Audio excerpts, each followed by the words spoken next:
नमस्कार। अभी हम जंतर मंतर पर हैं। जंतर मंतर पर एक प्रोटेस्ट लगा है नेशनल जम्मू कश्मीर मुस्लिम एजुकेशन फ्रंट की ओर से। एजुकेशन एक जीवन की मूलभूत जरूरत, एजुकेशन और रोजगार, इसी को लेके जम्मू कश्मीर से हमारे साथी इधर आए हैं। मेरे कैमरामैन दिखाएंगे, काफी संख्या में लोग हैं। डॉक्टर भीमराव अंबेडकर ने कहा था, शिक्षा वो शेरनी का दूध है जो पिएगा वो दहाड़ेगा। एक एक करके नीचे से ऊपर तक हर समाज उसको फॉलो कर रहा है और जिसको ये मानते थे। हालांकि अलीगढ़ मुस्लिम यूनिवर्सिटी ने बहुत योगदान दिया, जामिया मिलिया यूनिवर्सिटी ने बहुत योगदान दिया, लेकिन कहीं ना कहीं मुस्लिम समाज एजुकेशन में पिछड़ा रहा। इसलिए पिछड़ा रहा क्योंकि वो हाथ का दस्तकार है, ये वो अपने हाथ से काम करना चाहता था, लेकिन उन्हें लगा कि बिना एजुकेशन के आदमी का विकास नहीं हो सकता। इसलिए उन्होंने भी आज 4 कदम चल के आगे चढ़ के सरकार से कुछ मांगे की हैं। उनसे हम बात करेंगे, जानने की कोशिश करेंगे कि क्या मांगे उनकी। आप जम्मू कश्मीर से आए हो, क्या मांगे सरकार से आपकी? हमारी सरकार से मांग है कि जो मदरसा बोर्ड है वहाँ उसका गठन होना चाहिए। अब जो विधानसभा चुनाव हो रहे हैं, जो भी सरकार सत्ता में आए वो कश्मीर के मुद्दों को उठाए और उन्हें कागज में काम करके दिखाए। तो उसके लिए पहला मुद्दा है, जो वहाँ मदरसे चल रहे हैं उनमें जो टीचर 8-10-7 हज़ार की नौकरी कर रहे हैं उससे कुछ नहीं होता है। उनको सरकारी सैलरी मिलना चाहिए और जो बच्चे पढ़ रहे हैं उनका राशन सरकार दे। तीसरा, मदरसा बोर्ड का गठन। और जो सबसे महत्वपूर्ण मुद्दा है वहाँ पर बेरोजगारी, जिसको सबसे ज्यादा महत्वपूर्ण तरीके से उस पर तवज्जो देनी चाहिए। उस मुद्दे को 5 लाख रुपए सरकार सम्मान राशि दे और लड़कियों के लिए 5 लाख शादी के लिए। तो कश्मीर में मैं समझता हूँ 1 साल के अंदर ही इतना बदलाव आ जाएगा जो लोग 20 साल में बदलाव नहीं कर सकते। बेरोजगारी सबसे बड़ा मुद्दा है। मदरसे बोर्ड की आप मांग कर रहे हैं और सरकारी सैलरी की मांग कर रहे हैं, जहां 7 साल से यूपी में मदरसे की जो सैलरी है टीचरों की वो मिली नहीं है और आप मदरसे बोर्ड की और सरकारी सैलरी की मांग कर रहे हैं। कहां तक उम्मीद है आपको? उम्मीद है, मांग तो करनी चाहिए। हम अपनी बात रखने के लिए आए हैं, फिर आएंगे, बार बार आते रहेंगे। कश्मीर की आवाज उठाने के लिए हम बार बार आएंगे जंतर मंतर पे। हो सकता है हम श्रीनगर में भी धरना दें, जम्मू में भी दें। अगर हमारी मांगे मानी जाती हैं कश्मीर भाइयों के हित में तो हमें किसी धरने वरने की जरूरत नहीं है। अभी वो कोई सरकार नहीं है, अभी इलेक्शन है, तो जो आप हमारी दौर पे आएंगे उनसे क्या मांग रखेंगे? अब जो नई सरकार बनेगी उनसे यही मांग है कि वो इलेक्शन में अपना हमारे ये सारी बातों को, जो भी मुसलमानों की जरूरत है, इन पे काम करें और इन सब बातों को कागज में लिखें, करके दिखाएं। ये नहीं खाली सुन के कान से बाहर निकाल दें, वोट ले लें। तो जो ये जरूरत है कश्मीर की, उस पर उन्हें काम करना है और करना चाहिए। अगर वो करेंगे तो किसी को धरना देने की क्या जरूरत है। अब नहीं करेंगे तो फिर लोग आएंगे, कश्मीरी भाइयों के लिए लोग जंतर मंतर पे आएंगे। अगर अनिश्चितकालीन धरना भी देना पड़ा तो वो भी दिया जाएगा। आपका कहने का मतलब है जो पार्टियां वहां चुनाव लड़ेंगी और जो आपकी शिक्षा, स्वास्थ्य, रोजगार की मांग है उसे मैनिफेस्टो में डालें? बिल्कुल बिल्कुल। अगर नहीं डालें तो क्या फायदा उस चुनाव का, उस सरकार का, जो वहां की जरूरत ही पूरी ना कर सके। एक विकसित दिमाग का आदमी सबसे पहले ये पूछता है कि मेरे बच्चों के स्वास्थ्य के लिए क्या करोगे, शिक्षा के लिए क्या करोगे, रोजगार के लिए क्या करोगे। सबसे पहले हमने रोजगार की बात तो यदि अपने मैनिफेस्टो में कोई भी पार्टी ये नहीं डालती है तो फिर आपको बाइकाट करोगे उसको? हाँ, उसका बाइकाट होना चाहिए, उसका बाइकाट होना चाहिए और लोगों को नोटा दबाना चाहिए। कश्मीर में टेररिज्म का मेन इशू है। यदि लोगों के पास रोजगार होगा तो क्या जाएगा? परिस्थितियों के हिसाब से आतंक चलता है और जब लोग रोजगार से जुड़ेंगे तो खुद विरोध करने लगेंगे वो दूसरे देश का।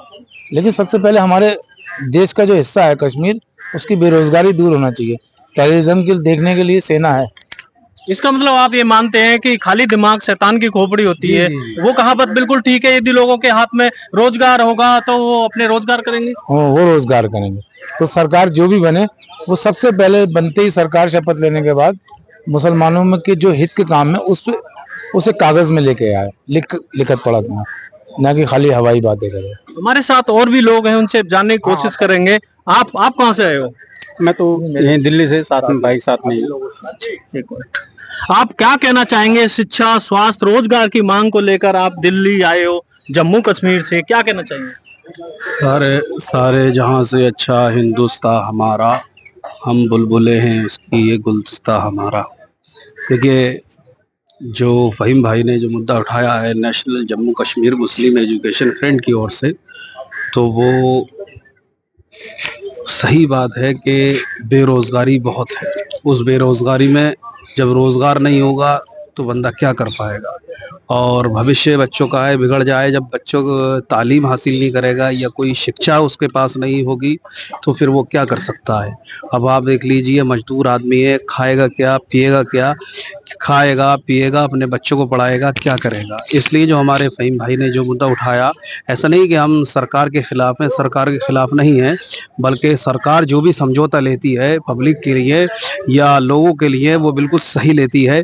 मगर मुद्दा इस बात का है, जब बेरोजगारी है तो उस बेरोजगारी में बंदा कर क्या खाए। सारे जहां से अच्छा हिंदुस्तान हमारा, जो लाइन बोली वो बिल्कुल सटीक बैठती है। जो लोग ये कहते हैं कि एक कम्युनिटी का कोई आज़ादी में योगदान नहीं है, आपके सामने है, और लोकतांत्रिक तरीके से अपनी मांग को लेकर जंतर मंतर पर बैठे हुए हैं। आप कहाँ से आए हो और क्या डिमांड है? जी, हमारी डिमांड यही है कि जो फ़हीमिया ने कहा है कि वहाँ रोज़गार ज़्यादा से ज़्यादा लोगों को मिलना चाहिए और मदरसा बोर्ड का गठन होना चाहिए, और जहाँ वहाँ के जो छात्र हैं उनको ज़्यादा से ज़्यादा सहूलतें वहाँ फराहम होना चाहिए। जो भी असामाजिक गतिविधियां वहां होती है, आप ये मानते हो कि लोगों के हाथ में रोजगार नहीं है, स्वास्थ्य की व्यवस्था नहीं है, तो इसलिए होता है? हाँ, ये जो होता है वो जैसा कि अभी आपने कहा था कि खाली दिमाग शैतान की खोपड़ी होता है। अब जाहिर सी बात है, आदमी के पास जब कोई काम नहीं होगा तो ये भटक जाएगा आदमी, लोग बहका लेंगे उसे और लोगों के पीछे चला जाएगा। एक समय था जब अलीगढ़ में मुस्लिम यूनिवर्सिटी बनी थी तो उसके खिलाफ फतवा जारी किए थे, लेकिन आज मुस्लिम समाज इतना जागरूक हो गया है, कोई शिक्षा के लिए 4 कदम आके अपनी मांग उठा रहा है। जी हाँ, ये बात सही है कि हर दौर में तालीम को आगे बढ़ना चाहिए, तालीम याफ्ता लोग होना चाहिए, और हमारे पैगंबर सल्लल्लाहु ताला अलैहि वसल्लम के ऊपर पहली वही जो नाज़िल हुई थी, इक़रा बिस्मि रब्बिकल्लज़ी, वो भी तालीम के बढ़ावे के लिए आई थी कि मुसलमान ज़्यादा से ज़्यादा तालीम हासिल करें। आप क्या कहना चाहिए? जो हज़रत ने फरमाया वही मेरा बयान। तो आप देख सकते हैं यहाँ जम्मू कश्मीर से चल के ये एजुकेशन फ्रंट है जो एजुकेशन से संबंधित काम करते हैं। आपको कुछ दिन पहले आप देखें मेवात के लोग आए वहाँ यूनिवर्सिटी की मांग करने के लिए। हालांकि अलीगढ़ यूनिवर्सिटी ने और जामिया मिलिया यूनिवर्सिटी ने बहुत काम किया है, लेकिन अब जब अलीगढ़ मुस्लिम यूनिवर्सिटी की स्थापना हुई तो कुछ लोगों ने, कुछ धार्मिक लोगों ने उसके खिलाफ फतवा जारी किया था। लेकिन आज मुस्लिम इतना जागरूक हो गया है, उनको पता चल गया है कि एजुकेशन ही सफलता का द्वार है। जब तक एजुकेशन नहीं मिलेगी आप भटके रहेंगे। आप मेरे पीछे देख सकते हैं सारे मुस्लिम समाज के लोग हैं और वो एजुकेशन के प्रति जागरूक हो रहे हैं। और मुझे स्पेशल मुस्लिम भाइयों से ये अपील है कि अपने बच्चों को ज्यादा से ज्यादा एजुकेशन दिलाएं और असामाजिक गतिविधियों से दूर रखें ताकि आपके पास ऊपर कोई उंगली ना उठा सके। एजुकेशन ही एक ऐसी की है जो सफलता की तरफ जाती है और विकास की तरफ जाती है। इस वीडियो पर आपकी क्या राय है कमेंट में जरूर बताएं। Thank you. सुने आपको यहाँ कोई दिक्कत नहीं है? हमारी डिमांड पूरी करो, हमारी डिमांड पूरी करो, हमारी डिमांड पूरी करो, हमारी डिमांड पूरी करो। हिंदुस्तान जिंदाबाद, हिंदुस्तान जिंदाबाद, हिंदुस्तान जिंदाबाद। कश्मीर की डिमांड पूरी करो, पूरी करो। तेज बोलो, कोई दिक्कत नहीं। डिमांड पूरी करो, पूरी करो, पूरी करो। हिंदुस्तान जिंदाबाद, जिंदाबाद।